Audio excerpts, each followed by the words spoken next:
So, the Chaos Waste is upon us along with the Forgotten Relics DLC, bringing a new weapon to each of the Ubersreich 5, or 4, doesn't matter.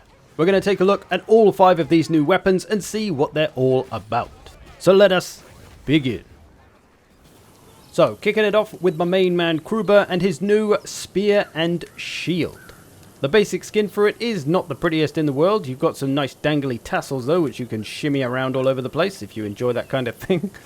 Maybe if you're a cat. But I'm sure we'll be able to get some prettier ones with some unlocks. The weapon is listed as having fast attacks, wide sweeps, and powerful blocks. So we've got a bit of crowd control there, we've got a bit of blocking, and we do have some armor piercing attacks as, you know, it is a spear. As for the basic button mashing combo, we come with a right swing, a left swing, and then a stab. That's your 3. So you get a bit of crowd control with the first 2 strikes, and then that stab for a bit of armor piercing at the end.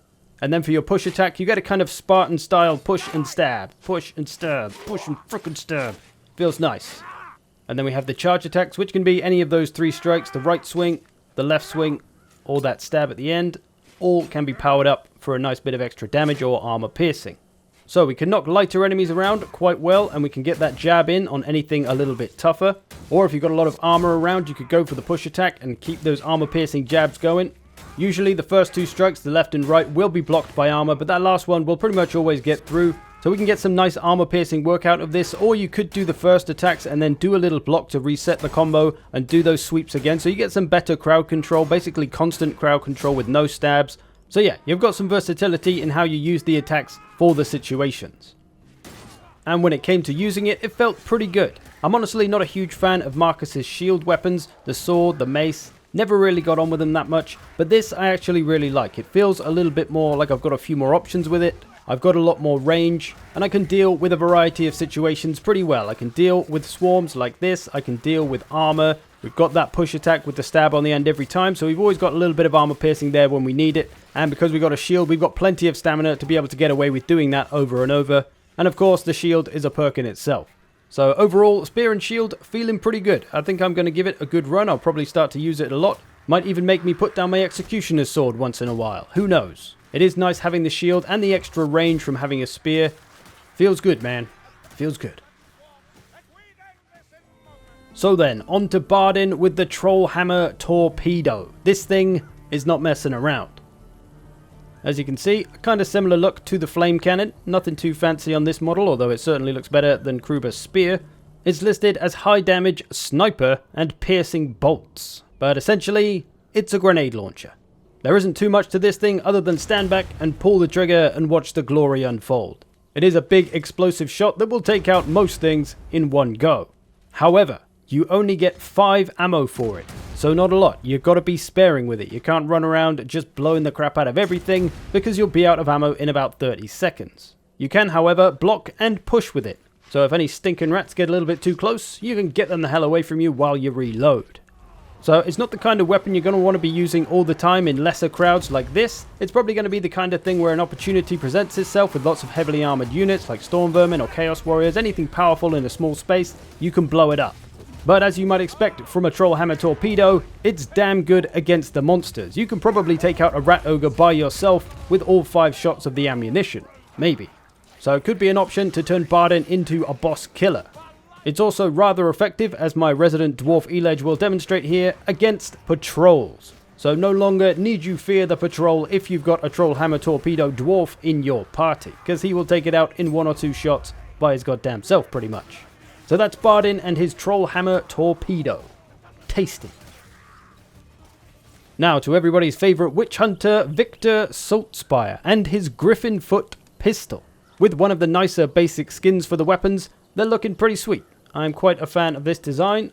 I'm eager to see what the legendary skin for these will look like, because I imagine it'll be pretty sexy. They're listed as having high damage, rapid fire, and are versatile, so you should have some options.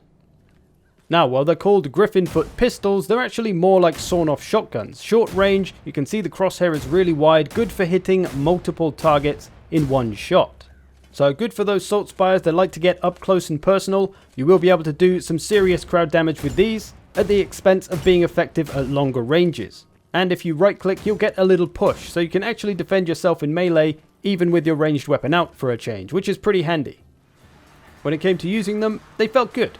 Great at mowing down the lightly armoured masses, although you don't get too much ammo, so you do have to be a little bit sparing at times.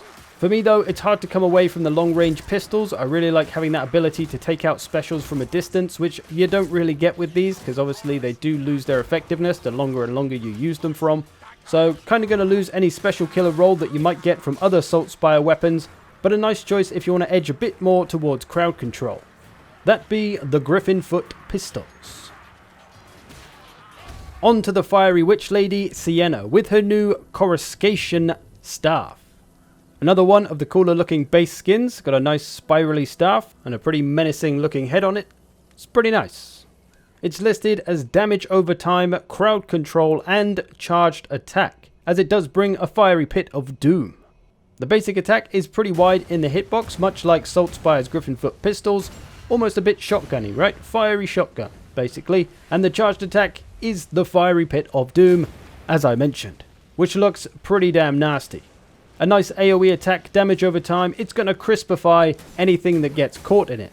It works very nice against those hordes that'll run straight through it, allowing you to make some good use of choke points as they charge through them. You can light them up and roasted rat will be back on the menu, boys. So some great crowd control with that charged attack, and then you've got the wide crosshair shot, which you can use from range, so that's more nice crowd control there too.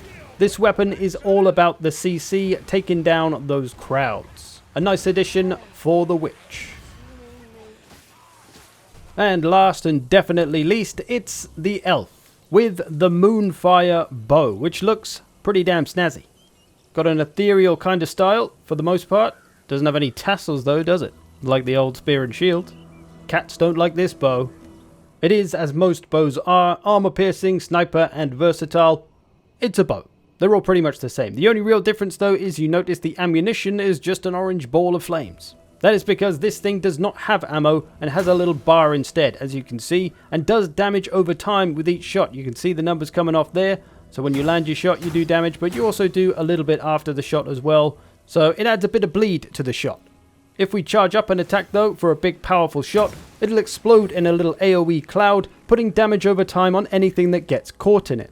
So some nice potential to put damage on crowds with this, although you can't go too mad with it because of the limited ammunition. You can see the blue bar in the middle of the screen there. When that runs out, we can't fire any more arrows, so we have to stop using it, wait for it to recharge, and then you can go again. So this is bad in the way that you can't use it too much too often, but it's good in that you don't have to worry about ammunition. You have unlimited ammo. So it's giving Corellian an option to have a bit more crowd damage in her ranged attacks, but it's going to be one more for those people who like to get into melee quite often as well. Because you run out of ammo quite quickly when that bar depletes, you've got to go into melee while you wait for it to recharge, so you always want to be close to the action. Otherwise, if you only really play at range, you're just going to be sat there twiddling your thumbs while the bar recharges. This seems like a good addition with the unlimited ammo potentially, but I'm not much of an elf player, so you tell me whether this sounds good. I know there's another bow with bleed on it, so that's not really anything new, but you do have the little AoE, so maybe that's a bit different for her. But that's the Moonfire Bow, ladies and gentlemen. So there you go, the 5 new weapons in the Forgotten Relics DLC. See something you like? Let me know. See something you don't like? Shut up and go away. Only joking, let me know. I hope you've enjoyed this. Thanks for watching. I'll see you in the future.